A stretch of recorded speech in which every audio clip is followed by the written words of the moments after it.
Hello friends, রাঁধুনি রসই থেকে আপনাদের সবাইকে স্বাগত। অনেকদিন পর আমি আমার রেসিপি নিয়ে হাজির হয়ে গেছি। আজকে আমার রেসিপি গাজরের হালুয়া। এক একজন এক এক রকমভাবে করে, আমি যেভাবে করি সেভাবেই আমি এটা আপনাদের সাথে শেয়ার করব। গাজরের হালুয়ার জন্য আমি এখানে গাজর নিয়েছি 300 গ্রামের মতো এবং নিয়ে সেটা আমি গ্রেট করে রেখে দিয়েছি। সঙ্গে রেখেছি নতুন গুড়, একটু খোয়া ক্ষীর, কাজু কিশমিশ, একটা তেজপাতা, দুটো ছোট এলাচ, আর রেখেছি একটু দুধ রেখেছি আর ঘি রেখেছি। এই দিয়েই তৈরি হয়ে যাবে আমার গাজরের হালুয়া। আপনারা গুড়ের জায়গায় চিনিও ইউজ করতে পারেন। আমি এখানে গুড় দিয়েই গাজরের হালুয়াটা করে দেখাবো। প্রথমে আমি গুড়টা একটু গলিয়ে নিচ্ছি। একটা পাত্রের মধ্যে জল দিয়ে গুড়টা একটু মেল্ট করে নিচ্ছি। গুড়টা ভালো করে গলিয়ে নিয়ে আমি কিন্তু একটু ছেঁকে নেব, কারণ গুড়ে অনেক সময় ময়লা থাকে। এইভাবে গলিয়ে নিয়ে ছেঁকে নিলে ময়লাটা কিন্তু বেরিয়ে যাবে।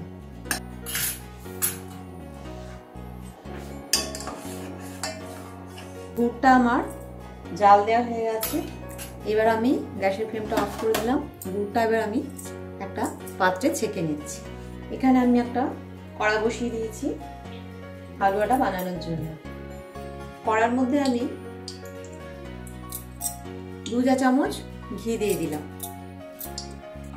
ঘিটা গরম হয়ে গেছে। এর মধ্যে আমি কাজু বাদামগুলো প্রথমে একটু নেড়ে নিচ্ছি।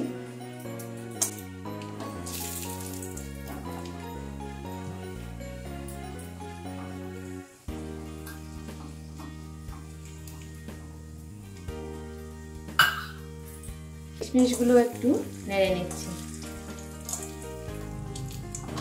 কাজু কিশমিশগুলো একটু আমি নেড়ে নিলাম। এবার আমি একটা তেজপাতা 2 টুকরো করা আর 2টো ছোট এলাচ ফাটানো এটা দিয়ে দিলাম। দিয়ে আমি যে গাজর গ্রেট করা আছে গাজরটা দিয়ে দিচ্ছি।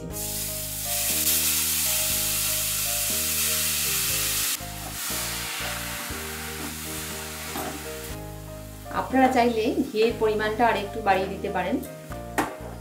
গাজরটা একটু ঘিয়ের মধ্যে ভালো করে ভেজে নিতে হবে।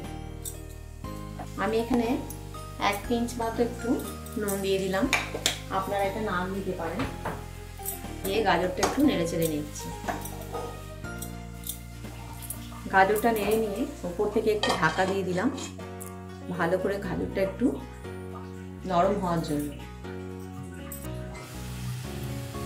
মাঝে মাঝে ঢাকা খুলে গাজরটা আমি একটু ভালো করে নেড়ে নিচ্ছি। গাজরের যে জল থাকে সেই জলটা কিন্তু অনেকটাই শুকিয়ে গেছে, হাফ সেদ্ধ হয়ে গেছে।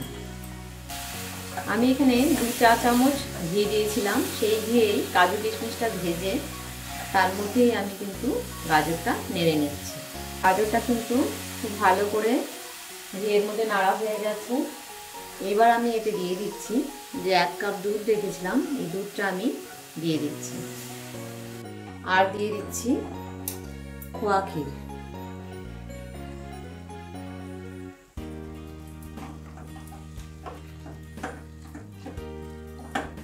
খোয়া ক্ষীরটা কিন্তু এইভাবে নাড়তে নাড়তে মিশে যাবে। আরও একটু অল্প খোয়া ক্ষীর আমি গ্রেট করে দিয়ে দিলাম। দিয়ে দিচ্ছি এই ভাজা কাজু আর কিশমিশটা। এবার আমি দিয়ে দিচ্ছি নতুন গুড়টা। নতুন গুড়ের যে রস করে রেখেছিলাম সেটা দিয়ে দিলাম। নতুন গুড়ের রসটা দিয়ে আমি এটা আবার একটু ঢাকা দিয়ে দিচ্ছি। এই নতুন গুড়ের রসের সাথেই গাজরটা কিন্তু আরো ভালো করে মেল্ট হয়ে যাবে। মাঝে মাঝে ঢাকা খুলে আমি এটা একটু নেড়ে দিচ্ছি। মিষ্টিটা আপনারা আপনাদের টেস্ট অনুযায়ী দেবেন, একটু বেশিও দিতে পারেন, কমও দিতে পারেন। আমি এখানে 300 গ্রাম গাজরের জন্য 150 গ্রামের মতো গুড় নিয়েছি। তবে 150 গ্রাম গুড় পুরোটা দেওয়া হয়নি, একটু রয়ে গেছে, প্রায় সবটাই দিয়ে দিয়েছি। আবার একটু ঢাকা দিয়ে দিলাম আর একটু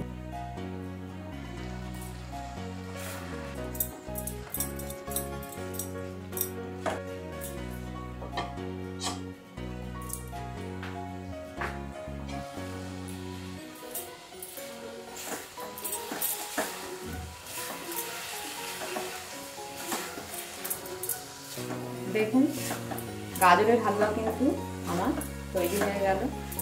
আমি এখানে সব কিছু একসাথেই দিয়ে দিয়েছি আর ঝটপট তৈরি হয়ে গেল গাজরের হালুয়া। একটু ঢাকা দিয়ে দিলাম, মাঝে মাঝে আমি ঢাকাটা খুলে নেড়ে দিয়েছিলাম।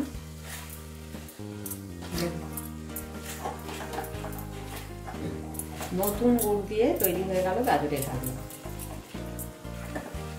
আমি ওপর থেকে সামান্য আর একটু ঘি আমি দিয়ে দিচ্ছি, হাফ চামচের মতো আবার একটু ঘি দিয়ে দিলাম। গ্যাসের ফ্লেমটা অফ করে দিলাম, দিয়ে এটা একটু নেড়ে চেড়ে নিচ্ছি। ব্যাস রেডি, নতুন গুড় দিয়ে গাজরের হালুয়া রেডি। এবার আমি এটা সার্ভ করে দিচ্ছি। তৈরি হয়ে গেল আমার নতুন গুড় দিয়ে গাজরের হালুয়া। আপনারা অবশ্যই একবার এইভাবে ট্রাই করে দেখতে পারেন।